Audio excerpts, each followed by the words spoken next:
Welcome to the Deep Dive. Today, we're diving into a story that I think we all probably remember, the disappearance and tragic death of Gabby Petito. Yeah, it's a case that really captured everyone's attention. I think social media played a huge role in that. Definitely. Those van life photos, everyone remembers them, right? It's like, who hasn't dreamt of just hitting the open road? Yeah. But we all know now, behind those perfect pictures, there was a much darker reality. And that's what we're going to explore today. We'll be looking at excerpts from Wikipedia's entry on the killing of Gabby Petito. And let me tell you, this deep dive gets complicated. Oh, absolutely. A true crime mystery with incredibly high stakes. No kidding. So let's go back to July 2021. Gabby and her fiancé, Brian Laundrie, set off on their trip from Blue Point, New York. They're in that converted van, documenting everything. They're going to all those national parks, those classic van life spots, Monument Rocks, the great sand dunes, Zion. Living the dream, at least on the surface. Right. But then their adventure takes a turn. August 12th, 2021, Moab, Utah. The police get called for a domestic disturbance involving Gabby and Brian. And that's what's so fascinating about this case. We actually have that police body camera footage. It's like this window into what happened that day. It's unsettling to watch, to be honest. Absolutely. You see Gabby, she's clearly upset. She's crying. She's telling the officers about a fight. She says she feels overwhelmed. You know, she talks about struggling with her OCD, even apologizes to Brian for being mean. That's heartbreaking. It is. And then you see the marks on her face and arm. That's when things get really chilling. And Brian? What's his side of the story? He says Gabby was overreacting, that she tried to take the van keys, that he was just trying to create some space. He admits to pushing her away, but they both downplay the seriousness of it all. They both say they don't want to press charges. Classic minimizing of abuse. It really is. It's a classic pattern in these situations. So what did the police do? Did they just let them go? No. Thankfully, they separated them for the night. Brian went to a motel. Gabby stayed in the van. But still, this whole Moab incident, it's been picked apart ever since. It raises those really tough questions about what could have been done differently, whether there were signs, red flags, missed opportunities to intervene. It definitely became a huge point of contention later on. Gabby's family actually filed lawsuits against the Moab Police Department, arguing they could have done more to protect her. It's a complex situation, and those lawsuits are still ongoing, actually. But to continue with the timeline, this wasn't the end of Gabby and Brian's trip. He actually flew back to Florida on August 17th, left Gabby in Utah. He just left her there. That seems, I don't know, like a strange move. It does, doesn't it? Especially considering what had just happened in Moab. His family's lawyer later said he needed to go back to Florida to get some things from storage, that they were thinking about extending their trip, but it's definitely strange. For sure. But Brian goes back to Utah on August 23rd, and they continue the trip. Right, but this is where the timeline gets even more difficult to follow, because August 25th is the last day that Gabby's mother has any contact with her. Gabby mentions heading towards Grand Teton and Yellowstone National Parks. Her last Instagram post that same day is from a restaurant in Ogden, Utah. And then, nothing. It's like she vanished. It's true, but there are those little clues, like that confirmed sighting of Gabby and Brian together on August 27th. The CCTV footage from that Whole Foods in Jackson, Wyoming, I remember that. It was everywhere. And it's significant because it places them together at a specific time and place. Seemingly fine. But the chilling thing is, it's the last confirmed sighting of Gabby alive. And that's when we have to start piecing together these fragments, these witness accounts. It's like trying to follow a trail of breadcrumbs. Several people report seeing Brian alone in those days after the Whole Foods sighting. Yeah, it's like he's a ghost, just appearing and disappearing. And those little details, they become crucial in the investigation. Like that witness who said they saw Brian at a restaurant in Jackson Hole. Yeah. Arguing with the staff, right?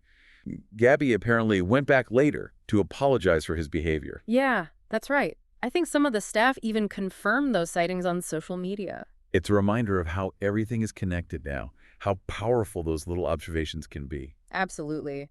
And then you have that other witness, the one who claimed to have given Brian a ride hitchhiking, August 29th.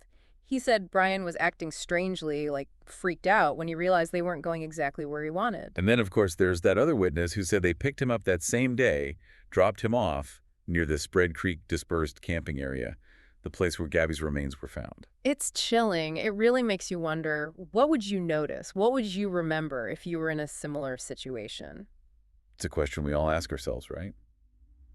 But back then, this was all still unfolding. Gabby's family hadn't heard from her since August 25th. I can't even imagine that kind of worry. And then there are those text messages, right? The ones Gabby's mom received that just didn't seem right. Like one mentioned Stan, a name her family didn't recognize, and another one mentioned being in Yosemite, but they never went to Yosemite. Those messages were strange. Gabby's mother even said she wasn't sure Gabby had sent them. Right, like maybe Brian had her phone. It's speculation, of course, but Yeah. it adds another layer of mystery to all of this. So then what happens? Brian resurfaces. Right, so September 1st, Brian shows up at his parents' house in Florida, alone, driving Gabby's van. He doesn't explain where Gabby is. No, and his parents. They lawyer up right away. They refuse to talk to the police about Gabby. Meanwhile, Gabby's family is going crazy. They're desperate for answers. They finally file a missing person report on September 11. And the media attention just explodes. It's all over the news. Everyone is trying to figure out what happened to Gabby. Naturally, suspicion falls on Brian. The police actually name him a person of interest on September 15th. But, and this is where it gets weird, remember how the police had Brian's parents' house under surveillance? Yeah, they were sure they saw him leave. Right. And the police chief even announced that they knew where he was. But then it turns out it wasn't Brian they saw. It was his mom. Oh, right. I remember that. It made the police look really bad. It definitely cast doubt on the investigation, made the public even more skeptical. So while the police are dealing with that mess, Brian disappears. He actually disappeared. Vanishes. September 17th. Brian's parents report him missing. They say they haven't seen him since September 13th. So now you have this bizarre situation, right? The person of interest in a missing persons case goes missing himself. Like something out of a movie. It really is. And as the search for Brian intensifies, a devastating discovery is made, September 19th. Human remains are found at that campsite in Wyoming, Sprague Creek, the same place that witness reported dropping Brian off. That was heartbreaking. The remains are identified as Gabby Petito's. And the autopsy, it confirmed everyone's worst fears. Homicide by strangulation. I can't imagine what Gabby's family was going through. It felt like everyone was following this story. Everyone had an opinion. It was impossible to ignore, and it really brought some important issues to light. Not just about Gabby and Brian, but domestic violence in general. The power of social media. How we as a society decide which missing person cases matter. It made people think. It did. And after Gabby's death was ruled a homicide, the focus shifted. Right? Everyone wanted to find Brian Laundrie. He was the prime suspect, absolutely. The whole world was looking for him. The FBI was officially involved at that point. And then on September 23rd, they issued an arrest warrant for him. Did they actually arrest him for murder? Well, that's the interesting thing. The warrant wasn't for murder. It was for unauthorized use of Gabby's debit card. Really? That seems kind of weird. Why not charge him with murder? It was probably a strategic move. You know, if they charged him with something they could prove, they could at least bring him in. And maybe then they could get more evidence related to Gabby's death. Did he ever turn himself in? No, he didn't. Brian was missing for weeks. Weeks. They were searching that huge nature reserve in Florida, the Carlton Reserve. His parents had said that's where he might have gone. That was big news. Wasn't that place massive? Huge and swampy. Really difficult to search. I remember seeing the search teams on the news wading through all that water. It was intense. And then they found his remains. Yeah, October 20th. They found Brian Laundrie's remains in the Miakahatchee Creek Environmental Park. It's part of that same reserve where they had been searching. So what happened? Did they figure out how he died? That's where it gets complicated. See, the initial autopsy, it didn't really give them a clear answer about how he died. But, and this is the crazy part, they found some of his things near his remains.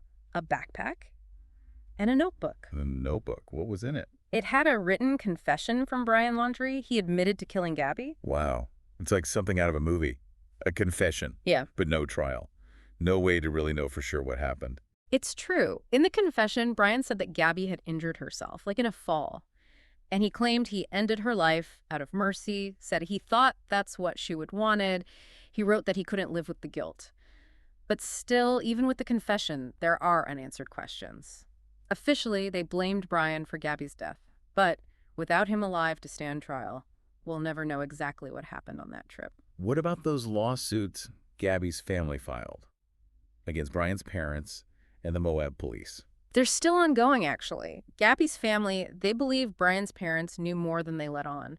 They think the parents' actions might have slowed down the investigation. And the case against the Moab police, that's about how they handled that domestic disturbance call.